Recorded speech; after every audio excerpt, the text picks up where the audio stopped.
Hello everyone, welcome back. Today we're going to be doing a Call of Cthulhu review, and that is for the Scritch Scratch scenario. It's a scenario that can be played in 1 to 2 sessions, and it is a free scenario which was released by Chaosium for Free RPG Day. You can pick up the PDF for free online. I will include a link in the video description, and you can pick up this scenario at pretty much cost plus shipping from lulu.com if you prefer a physical copy. You're going to be getting a black and white book, 20 pages of which is scenario text with some maps embedded in that. You're then getting some appendices with a handout, 2 maps, and some NPC statistics. Finally, at the back of the book, you're getting 6 pre-generated characters,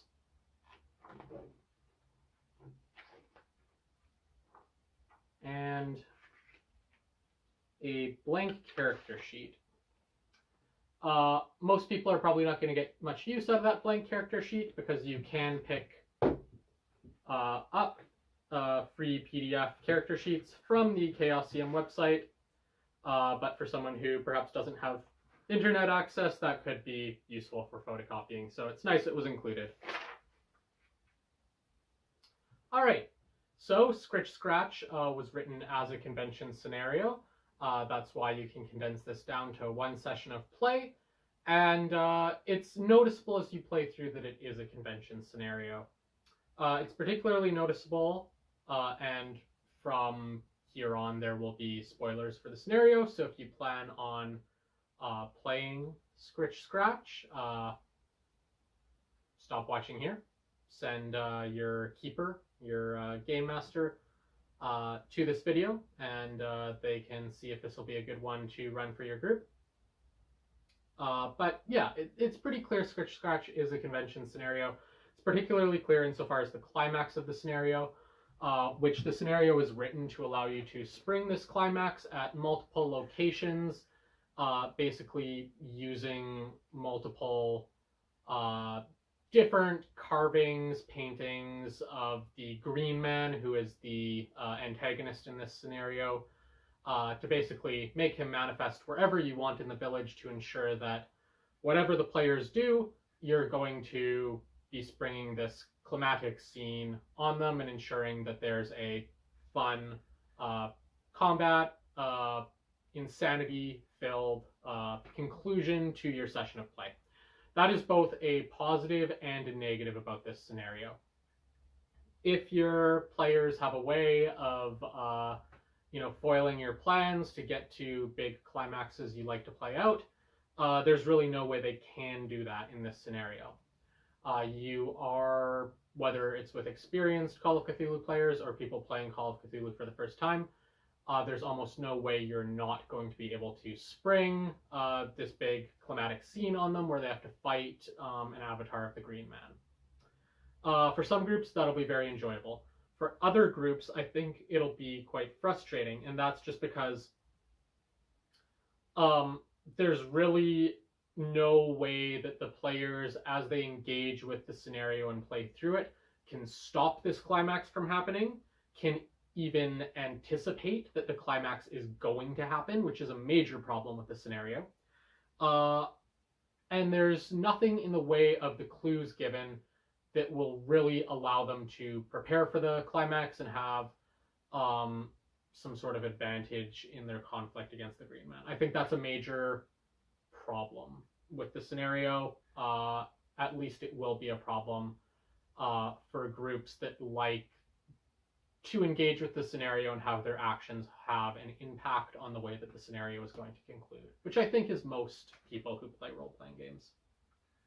I think part of this problem stems from the fact that the clues in this scenario are pretty weak.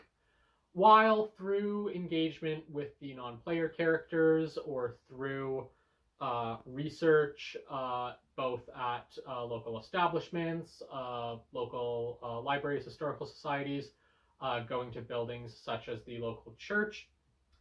It's very easy for the players to establish that something is wrong and something ominous is going on in the location of the scenario, which is Muscovy. It's a small village in northern England.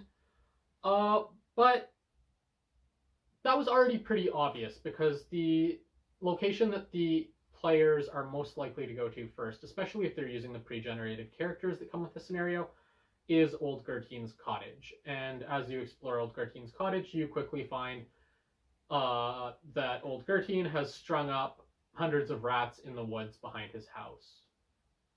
Something's probably not normal, and that's immediately apparent. So while the clues and the NPCs, as players engage with them, you're going to be able to continue to build this ominous mood very easy and kind of create an atmosphere of hopefully suspense, kind of looming danger. It's not immediately apparent from the clues, first of all, what can be done about this, and second of all, that the Green Man is actually the antagonist, and that's a big problem. There's not strong clues anywhere that would indicate that the Green Man is what the players need to worry about. Most of the clues and NPC discussions focus on the rats or the fact that the forest in Muscovy is ominous and creepy in some way that is never specified. And that's intentionally unspecified because that's designed to build the mood through the NPCs. The only real clues that the players get that the Green Man might have something to do with what's going on is the fact that as they investigate Old Gertrudes Cottage, he has a painting of the Green Man in the wall of one room. It's a room with other things to be found in it, so that's not immediately obvious that's something that should be focused on.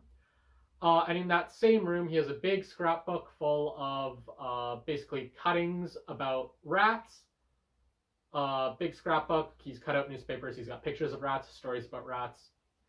And interspersed in there is a little bit in the way of clippings about the Green Man. It's not a handout that your players are going to get, it's just one sentence of text in the scenario that, oh yeah, in this big creepy book full of pictures of rats, there's a few pictures of the Green Man's face. So apparently your players are supposed to link the Green Man to the entire rat situation and the creepy forest situation based on that clue alone and the fact that there's one painting of the Green Man in Old Gertrudes Cottage. Some groups of players may be able to do this. I'm not convinced that every group of players will do that. It's particularly a problem because the scenario has a text box about green men in Europe.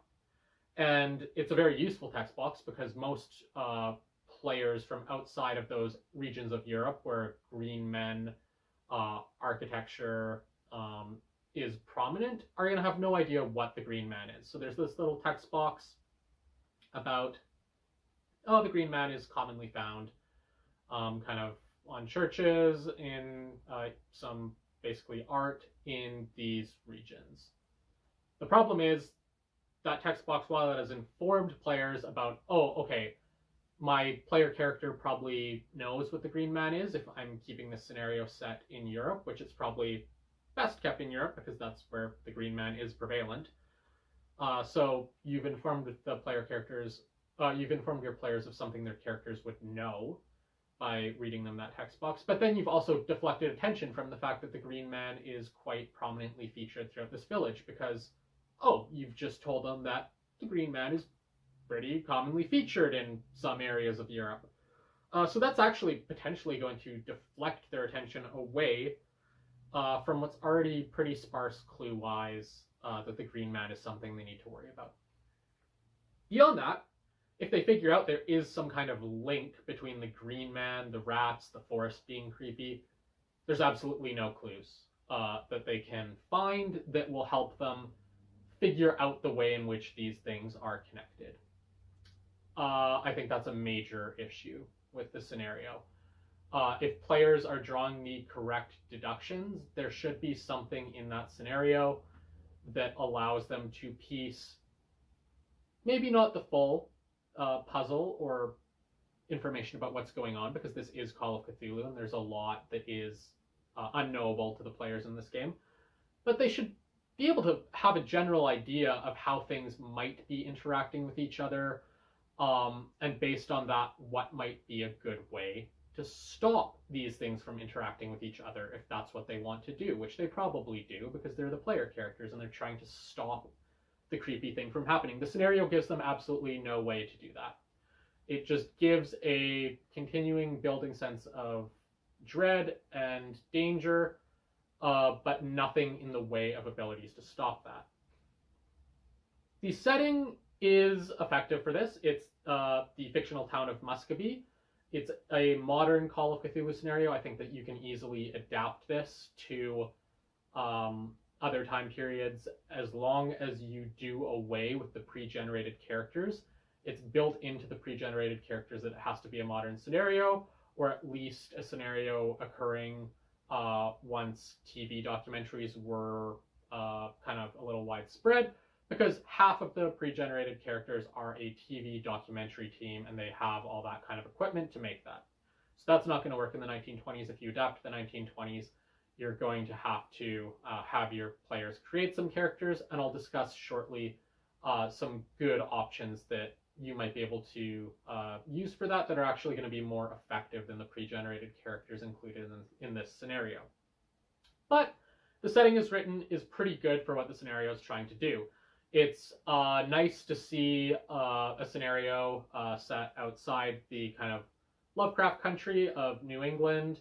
It's set in Northern England. Northern England is a pretty good setting, I would say, actually, for a horror scenario.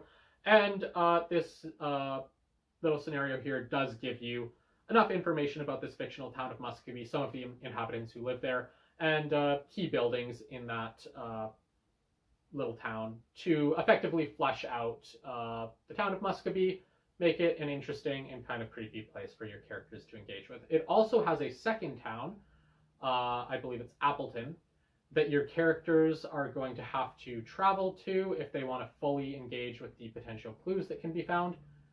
Traveling to Appleton doesn't help them in any way piece together what they need to do, but it just gives them some more information that creepy stuff is going on.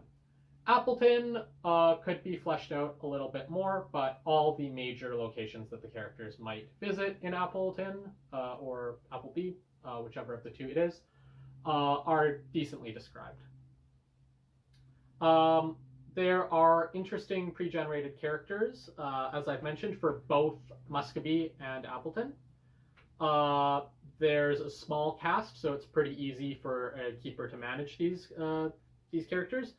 They all effectively either help introduce characters to the location, build the mood of the scenario, or kind of direct characters to clues or locations that they might have missed. I think the NPCs in this scenario are quite good. The clues are what is the problem.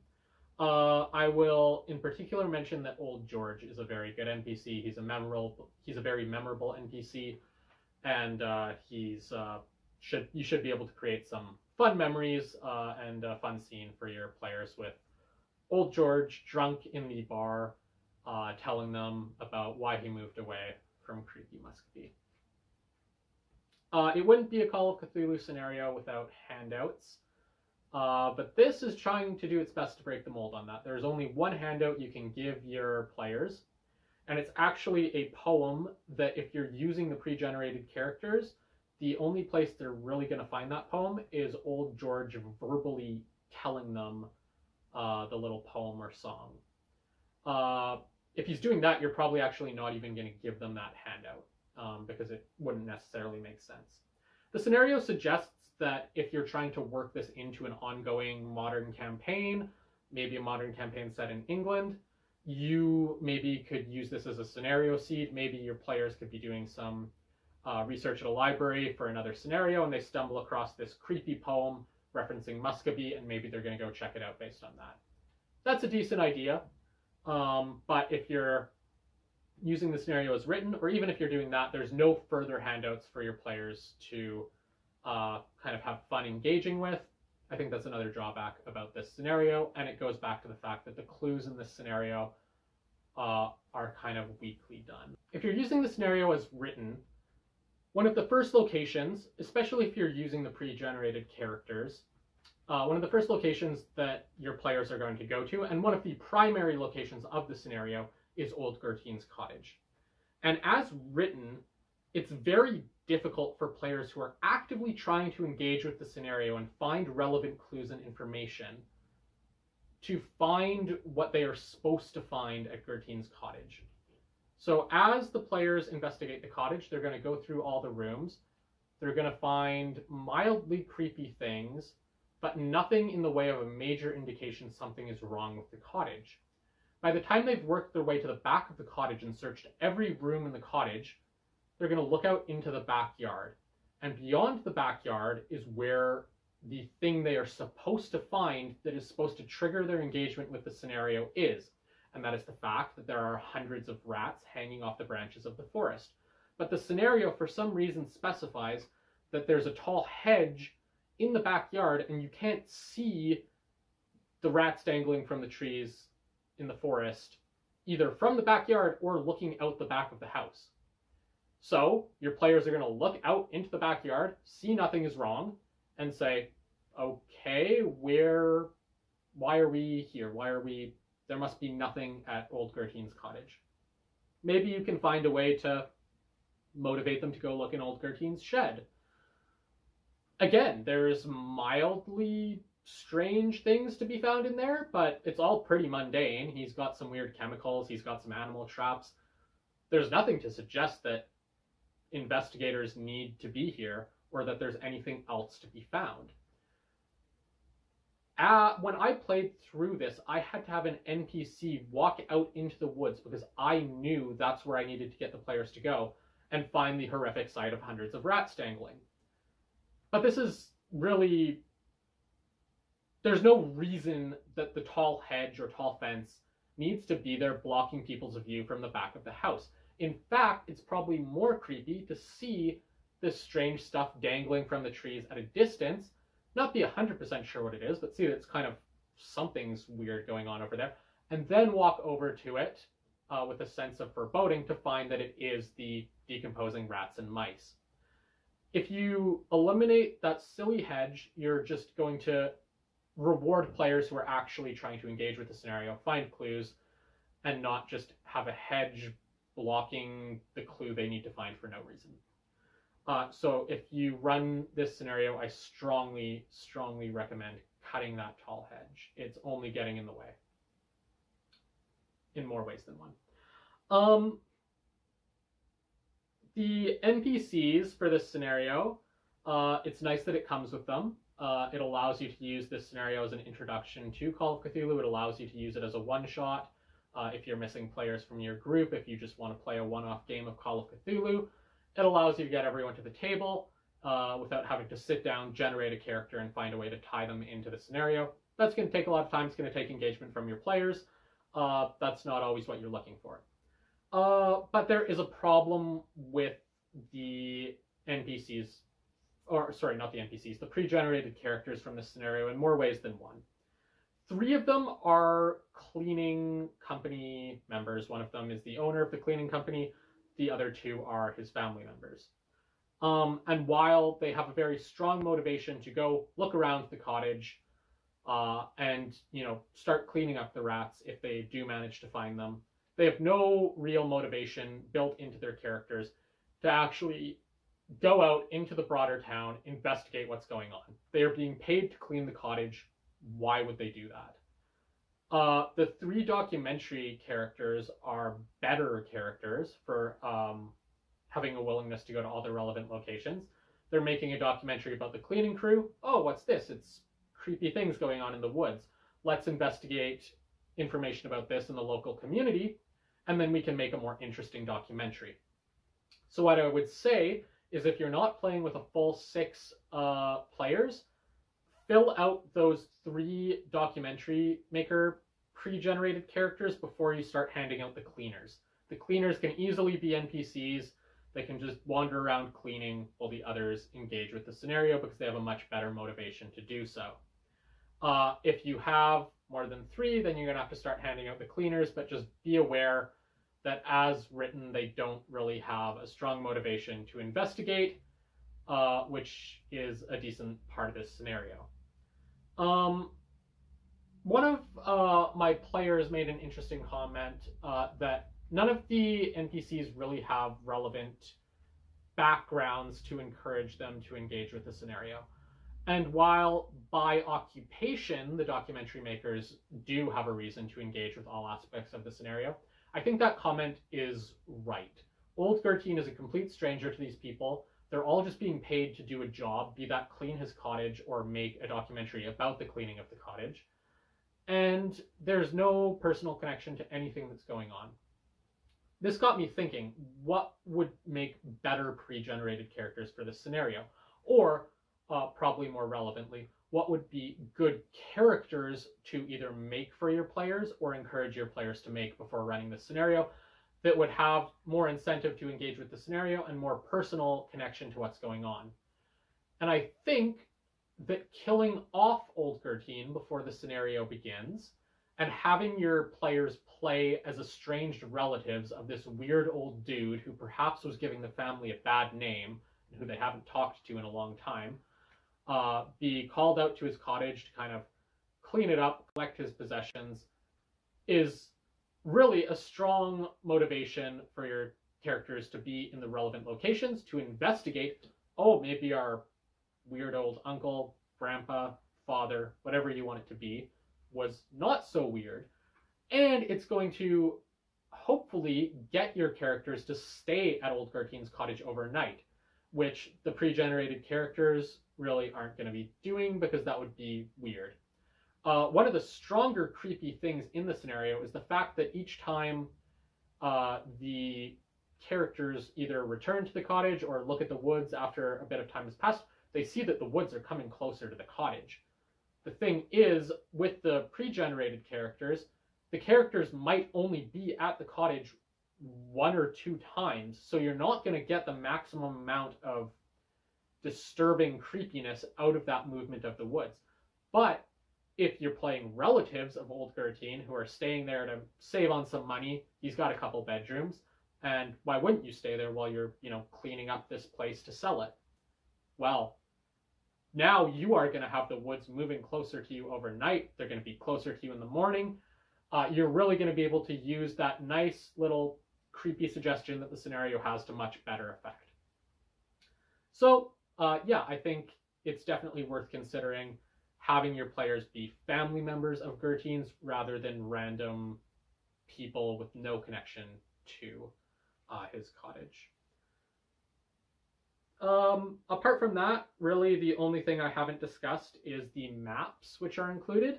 They're serviceable maps. I don't think they're unclear, but there are a few issues, particularly with the more scaled out map of the town of Muscovy. And that issue is, one, it gives away all the relevant locations in the scenario because it only marks buildings that are places the characters can go to find information. If you're a keeper who doesn't like that kind of thing, it's going to limit your ability to hand this map over to your players.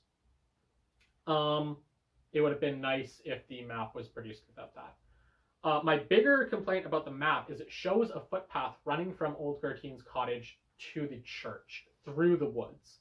As your players go out into the woods, you can describe a creepy path kind of running off deeper into the woods. This is creepy. They don't know where it goes. The woods are really creepy, and they're probably not going to want to take that path. But if you handed this map over to them, they're just going to say, oh, this goes to the church, and the way the map draws it makes it look like it's a really big path, so this is probably perfectly fine. So they're going to have no qualms about walking through these creepy woods, and you're going to have taken away an opportunity to make the scenario scarier by having handed over this map that has this needlessly drawn on huge footpath going from Old Gertine's cottage to the church. I think that wraps up everything I have to say about this scenario. In spite of these complaints, my players on the whole enjoyed the scenario. For some of them, it was their first time playing Call of Cthulhu, and they enjoyed it. So, in spite of its flaws, this still represents a decent way to introduce a group to Call of Cthulhu, if you're looking to do that through a one-shot, or if you're looking to run a modern campaign. I think by addressing things like perhaps having them generate or generating for them characters with more incentive to engage with the scenario and more personal connection to it, by removing the silly bush in the back of Gertrudes' house, and by not handing them the map of Muscovy, which eliminates some of the scariness of the woods, you're going to resolve a lot of the major issues you might face in this scenario. Resolving the fact that the clues are very poorly done in this scenario, in my opinion, is going to be much more difficult, and that might be something you have to live with. That said, if it's a group that's new to Call of Cthulhu, this could be beneficial. They're not going to be overwhelmed by clues and figuring out how things relate to each other and trying to figure out the perfect way to beat the Green Man before he shows up. He's just going to show up, you're going to have a fun scene where people probably go insane, and you're probably going to have some deaths because the Green Man is a pretty strong adversary for your players. And in that sense, that's a good introduction to Call of Cthulhu, because that's a lot of what Call of Cthulhu scenarios are going to do at their conclusion. The scenario is free, and that's worth mentioning again. So even if you're not eager to use it, I think it's worth downloading the PDF, giving it a read through, and there's potentially ideas you can mine from it. That's all I can say about Scritch Scratch for now. If you've played Scritch Scratch, if you're planning on playing Scritch Scratch now and you have questions or comments, please feel free to share them in the comments section. I hope this video was useful to you in determining whether this is a scenario you should run, whether it's a scenario that would be a good fit for your group, and in terms of if it's a scenario that's worth picking up. And it certainly is, because it's free. Well, there you go. There's Scritch Scratch. There's my thoughts on it. I hope you enjoyed watching the video. Thanks for doing so. And until next time, happy gaming.